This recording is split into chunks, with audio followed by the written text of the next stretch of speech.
Ang batang sumigaw ng lobo. Noong unang panahon, may isang batang pastol na nagngangalang Pedro.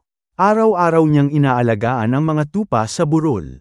Masipag naman ito at laging maasahan. Araw-araw niyang binabantayan ang mga tupa. Sinisigurado niyang tama ang mga bilang nito. Binibili na naman siya ng may-ari ng pastulan, mag-ingat sa mga lobo. Ngunit isang araw, biglang nabagot ito. At nakita niya ang mga magsasaka sa tabi ng burol. Biglang nakaisip si Pedro ng kanyang gagawin. Haha, wala akong magawa, subukan ko nga silang lokohin. Ang nakatawang sabi ni Pedro. Tumakbo pababa ng burol si Pedro at sumisigaw ng, Lobo, lobo, may lobo, tulong, tulungan niyo ako. Agad namang narinig ng mga magsasaka ang sigaw nito, at ang paghingi niya ng tulong. Agad-agad namang kumilos ang mga ito. Nagmadaling dumating ang mga magsasaka, may dalang tabak at patpat. Nasaan ang lobo? Ang nag-aalalang tanong ng isang magsasaka. Handa na kaming tulungan ka, ang dagdag na sabi ng isang magsasaka.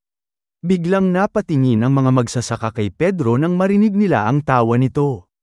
Haha, wala pong lobo, nagbibiro lang po ako, ang natatawang sabi ni Pedro. Hindi ka dapat nagbibiro ng mga ganitong bagay, Pedro.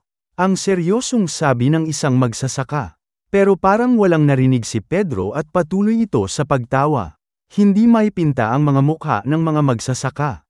Nainis ang mga ito at tahimik na bumalik sa kanilang trabaho.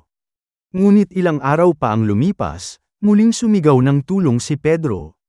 Lobo, lobo, tulong. Muling tumakbo ang mga tao para tumulong. Baka totoo na ngayon, ang sabi ng isang magsasaka. Nasaan ang lobo, Pedro? Ang tanong ng isang magsasaka. Haha, wala pong lobo ulit. Ang dali niyo namang maniwala. Ang natatawang sagot ni Pedro. Nagalit ang mga ito. Isang araw, baka hindi na kami maniwala sa'yo, sabi nila. At dumating na nga ang araw na iyon. Isang araw, habang binabantayan ang mga tupa, may tunay na lobo na dumating. Nagulat si Pedro at biglang nakaramdam ng takot. Agad-agad itong sumigaw ng tulong. Lobo, lobo, tulong. Totoo na ito, tulungan niyo ako, ang umiiyak na sigaw ni Pedro. Isa-isang kinain ng lobo ang mga tupa. Narinig ng mga magsasaka ang sigaw ni Pedro. Pero hindi na nila ito pinuntahan pa. Walang dumating, walang naniwala, wala nang nagawa si Pedro kung hindi ang umiyak na lamang. Naalala niya ang kanyang panloloko.